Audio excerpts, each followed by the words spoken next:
Hey everyone, I'm back again with another video, and this one is titled, Have the Revenge Affair or Invest in Broken Marriage, or both. Please make sure you like the video and subscribe, and don't forget to hit the bell so you don't miss any of my future videos. Let's get right into it.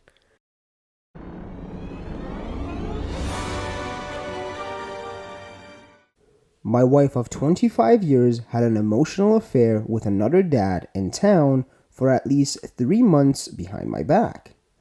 Hours of phone conversations and texting. Pictures were sent as well. Though, based on my detective work, it never became an intercourse affair before she was caught. She, of course, vehemently denies it was anything more than a friendship, and the other guy does as well. And he also claims no knowledge that the friendship was hidden from me. Since finding out in May, I have talked to some other women and been on a few dates as well. I have turned down intercourse with 2 of the women as I don't want to escalate the revenge affair beyond what she did. So far, I've done nothing more than light touching and extended hugging. Also, my wife and I have always had a good intercourse relationship and still do many times a week, so I'm not lacking in that department. I have too much invested in the marriage, emotionally, financially, and just plain old years, plus 2 kids, 2 homes, and 2 dogs, none of which I wish to lose. The thing is, I can't get past the betrayal, and even when we are having good times together, I almost feel like nothing is real between us anymore. Dating others has been phenomenal for my destroyed self-esteem. And I've honestly been having some of the happiest times in years with one girl especially. We already did couples and individual therapy, during which I was blamed for everything for choosing to be with my dying mother in her last months and neglecting my wife. Turns out the counselor was also a women's liberties activist, so I was doomed from the start. So I guess the real question is, do I stop dating and invest 100% in the marriage with a person I don't trust and don't feel connected to anymore? Do I keep dating and having intercourse with other people to make myself feel better about my situation? Sorry for being all over the place with the post, but I'm really lost and confused and have been for many months. And the first comment says, I'm going to tell you something most people here won't agree with. Firstly, it doesn't make you a SE person because you're cheating on your wife to cope with her infidelity, because no one would question that if she was physically mistreating you.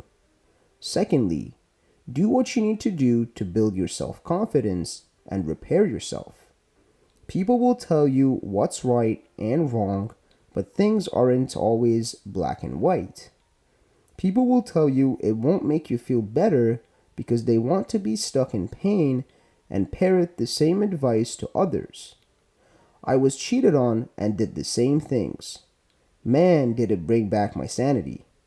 My situation was a cluster F because my boyfriend cheated on me with his best friend's girlfriend, who was already cheating with multiple men.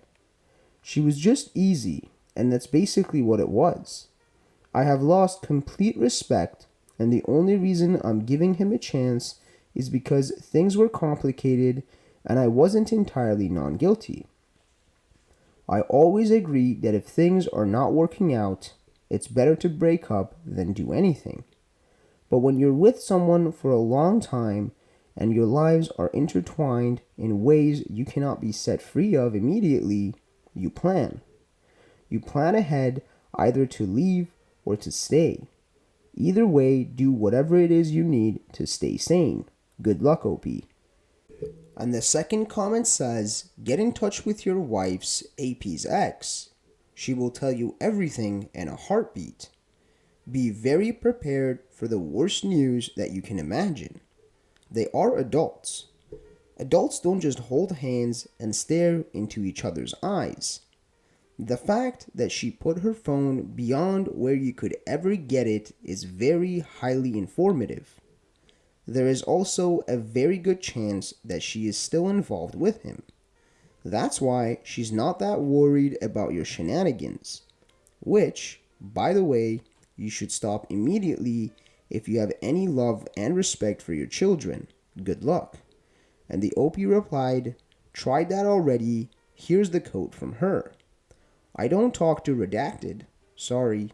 Certainly something I wouldn't text about if I did have an opinion on which I don't have an opinion. As far as I'm concerned, either of them exist to me." And the third comment says, "She deleted and destroyed the phone. If that's not the biggest red flag ever, then I don't know what is. The only reason to do that is because there was more than just an emotional affair, and data recovery would probably have proven that. Or she confessed something to him or someone else that she doesn't want known. Whatever the reason, it's bad if she went to that length to destroy evidence, this I can assure you.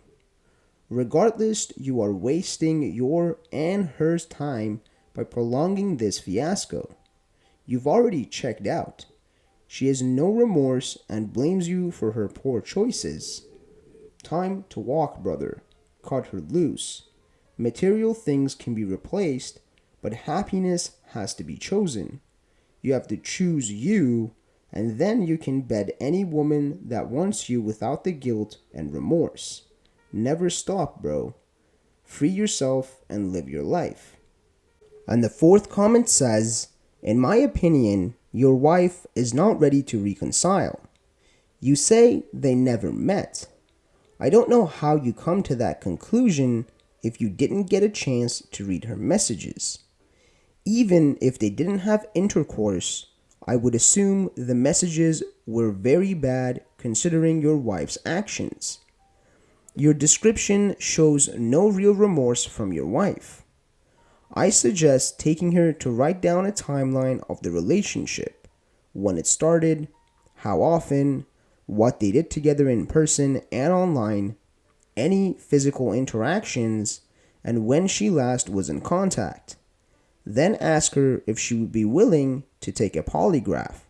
See if you are worth enough for her to do these two things." And the OP replied, "Oh, she was over his place multiple times, but claims never inside or out of view of his children that live with him. But that is questionable as a mofo. At least 13 times she was there in a 3-month period according to significant locations on her iPhone. Sometimes for only 15 minutes, sometimes 2 hours. Claims always on the patio and social distanced as it was the peak of Cove. I feel like her nose was growing like Leslie Nielsen in Airplane while she was telling the story to me." And the fifth comment says, "How is this reconciliation? She hasn't taken responsibility for her actions. I'm a liberal woman here and don't know why a therapist would put the blame on you for taking care of your dying mother. That's just out there. When one member of a committed couple chooses to go outside the marriage, it is a choice they made. Why? She was neglected, wanted attention. How old is she? My WH used that at 1.2. He's discovered several reasons and none of them had anything to do with me or our marriage. All on him. She's not reconciled, nor are you. If you both were, she would take responsibility, go to individual counseling to figure herself out and make changes and help you through this.